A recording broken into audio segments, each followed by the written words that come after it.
ہم تو تجھے جانتے ہی نہیں ہیں، اگر مجھے میرے گھر والے ایسا کرنے لگے تو مجھے کیا ہرٹ نہیں ہوگا؟ کیا مجھے تکلیف نہیں ہوگی؟ یا آپ اپنے اوپر سوچ لیں، آپ آج گھر پر چلے جائیں، آپ کی بیوی کہنے لگے کون ہے تو؟ آپ کے ماں باپ کہنے لگے ذرا ہٹ کے بیٹھ، آپ کو کیسا لگے گا؟ کیا یہ میرا گھر نہیں تھا؟ کیا آپ کا میں رشتہ دار نہیں ہوں؟ آپ میرے ساتھ ایسا سلوک کیوں کر رہے ہیں؟ آپ کے دل میں تکلیف ہوگی۔ اسی طرح میرے عزیزو، آپ یہی حرکتیں اسلام کے ساتھ کر رہے ہو، اسلام کے ساتھ، میرے نبی کی سنتوں کے ساتھ۔ جب تمہارے گھر اسلام آتا ہے تو آپ یہ سمجھتے نہیں ہٹا دو، تھوڑا سا اسلام کو ہٹا دو۔ میرے آقا کی سنتیں آتی ہیں تو آپ کہتے ہیں نہیں اس کو ہٹاؤ، یہ کون ہے؟ آج کا نوجوان یہ سوچنے لگا ہے کہ اگر میں میرے نبی کی سنتوں پر آ جاؤں تو لوگ پتہ نہیں مجھے ملا کہیں گے، مولوی کہیں گے، فنڈامنٹلسٹ کہیں گے۔ تھوڑا سا الگ رکھو، نبی کی سنتیں بعد میں دیکھا جائے گا، ابھی دنیا میں جو چل رہا ہے وہ کرنے دو۔ مجھے بتاؤ اس دین مصطفیٰ کے ساتھ یہ برا سلوک کس نے شروع کیا؟ کفار و مشرکین نے نہیں، تم نے خود نے شروع کیا۔ اسی لیے شاعر کو یہ کہنا پڑا، پردیس میں آ کے یہ دین غریب الغربا ہے، اجنبی بن گیا ہے، اجنبی بن گیا ہے۔ یہ ناانصافی ہم کب تک کرتے رہیں گے؟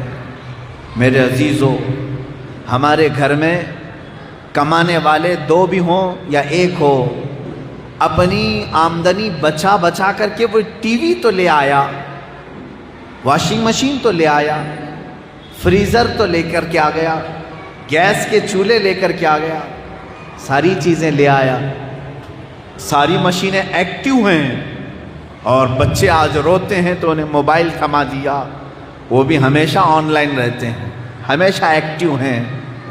لیکن میرے عزیز، گھر جا کر کے دیکھ لینا یہ قرآن کب سے ڈی ایکٹیو ہو چکا ہے، کب سے بند پڑا ہوا ہے۔ ہماری مشینیں تو چالو ہیں، ہمارا mobile any time on line ہے، لیکن قرآن عظیم کتنے زمانہ ہو گیا آف لائن رکھا گیا ہے اس کو۔ نہ بچے پڑھتے ہیں، نہ بیوی، نہ ماں، نہ باپ، سارے لوگوں نے قرآن کو یتیم بنایا اپنے گھر میں، قرآن کو اور اسلام کو آپ نے غریب بنا دیا، اجنبی بنا دیا۔ مجھے میرے عزیزو اسی بات کی شکایت ہے، اسی بات کا درد ہے۔ آپ آج باہر سڑکوں پر آ کر کے اپنے حقوق مانگنے کی کوشش کر رہے ہیں کہ مسلمان پریشان ہیں، کیوں نہیں ہوں گے؟ جو اپنی ہی چیزوں کے ساتھ ناانصافی کیا ہے اس کے ساتھ یہی تو سلوک کیا جائے گا۔ جس نے دین کے ساتھ غداری کی ہے، اپنے نبی کی عظمتوں کے ساتھ غداری کی ہے، تو پھر وہ کون سی مدد کی امید لے کر کے دنیا میں جی رہا ہے؟ رب تعالیٰ کی مدد آئے گی؟ ہاں، ابرہہ بادشاہ کے اوپر جو ابابیل چڑیاں رب نے بھیجا تھا، وہ ان لوگوں کے لیے نہیں بھیجا تھا جو رب ذوالجلال کی بارگاہ میں یوں کہتے ہو ہم تیرے دین سے کوئی سروکار نہیں رکھتے، بلکہ ان کو توکل تھا، یقین تھا اپنے رب کی ذات پر۔ بدر میں جو اللہ کی مدد آئی 5000 فرشتوں کی، وہ ایسے مسلمانوں کی مدد نہیں آئی تھی جو روٹی ٹکڑے اور کپڑے کے نام پر بک جاتے ہوں۔ نہ، میرا رب جن صحابہ کی مدد کے لیے 5000 فرشتے نازل کیا تھا وہ کون تھے جانتے ہیں آپ؟ میں ابھی مسلسل کئی دنوں سے ایک ہی واقعہ پڑھ رہا ہوں، جب پڑھتا ہوں میری آنکھیں بھیگتی ہیں، جب پڑھ رہا ہوں۔ اے نبی پاک، کون سی فوج آپ نے جمع کر لی تھی؟ کون سی فوج تھی یہ صحابہ کی جو فوج تھی؟ میں آج آپ کو بتاؤں گا تو آپ کو بھی دل مچلنے لگے گا میرے عزیز۔ جس کا ضمیر بیدار ہے وہ ضرور کپ کپی محسوس کرے گا۔ ایک وقت ایسا آیا ہے میرے نبی کے صحابہ پر، 550 صحابہ مل کر کے خندق کھود رہے ہیں جنگ خندق کے موقع پر، اور خود میرے آقا بھی کھود رہے ہیں، مٹی اٹھا رہے ہیں، ٹوکریوں میں پتھر اٹھا رہے ہیں اور لے جا رہے ہیں، پھینک رہے ہیں، دن رات محنت کر رہے ہیں۔ کھانے کے لیے کیا تھا ان کے پاس؟ پورا دن گزر جاتا، کھانے کی کوئی چیز نہیں۔ اور ادھر جو لشکر آیا تھا 25,000 کا لشکر آیا ہے مشرکین کا، یا 10,000 سے زیادہ کا لشکر آیا ہے، اور وہ لشکر ایسا لشکر کافروں کا جن کے پاس مال دولت، عجب عجب قسم کے پھل، اور جب رات کو وہ چولہے لگاتے تھے اور گوشت بھونتے تھے تو ان کے گوشت کے بھوننے کی خوشبوئیں ادھر بھی آتی تھی صحابہ کے پاس. اور یہ نہتے صحابہ جو چند ہزار کی تعداد میں تھے میرے نبی کے ساتھ کھڑے تھے، بھوک کی وجہ سے پیٹ پیٹ سے لگ رہا تھا. ہر صحابی کے پیٹ پر پتھر بندھا ہوا تھا اور میرے نبی کے پیٹ پر 2 پتھر بندھے ہوئے تھے. ادھر روٹیاں بھونی جا رہی تھی، تندور میں روٹیاں بنائی جا رہی، گوشت تندور پہ رکھا جا رہا ہے، بکرے بھون کر کے کھائے جا رہے ہیں. مجھے بتاؤ، میں نے تاریخ کی کتاب اٹھا کر کے دیکھی، آنکھیں بھیگے نہ تو میرے عزیزو سچ بتاؤ، ایک بھی صحابی نے یہ نہیں کہا کہ یا رسول اللہ ادھر سے جا کر کے ایک روٹی مانگ کر کے لے آ جائیں.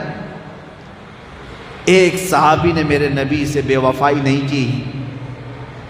1000 صحابہ میں سے ایک صحابی نے بھی، حضور سوئے ہیں، چلو رات کے وقت کافروں سے ہاتھ مل لیتے ہیں، ایک روٹی تو لے آئیں. نہیں، کھانے کا انداز صحابہ کا یہ ہے، میرے آقا صلی اللہ تعالی علیہ وسلم ایک کھجور چوس کر کے دیتے. 10 صحابہ ایک کھجور پر گزارا کر رہے ہیں. 10 صحابہ کے پاس ایک کھجور کی گھٹلی ہے، اور مشرکین کے پاس طرح طرح کے کھانے ہیں.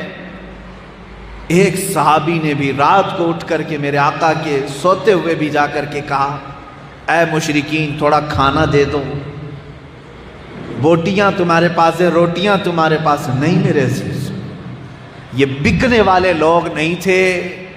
تبھی تو رب تعالیٰ نے قرآن میں فرمایا رضی اللہ عنہم ورضوا عنہ، اللہ اس جماعت سے راضی ہو گیا، اللہ سے یہ راضی ہیں، اللہ ان سے راضی ہو گیا.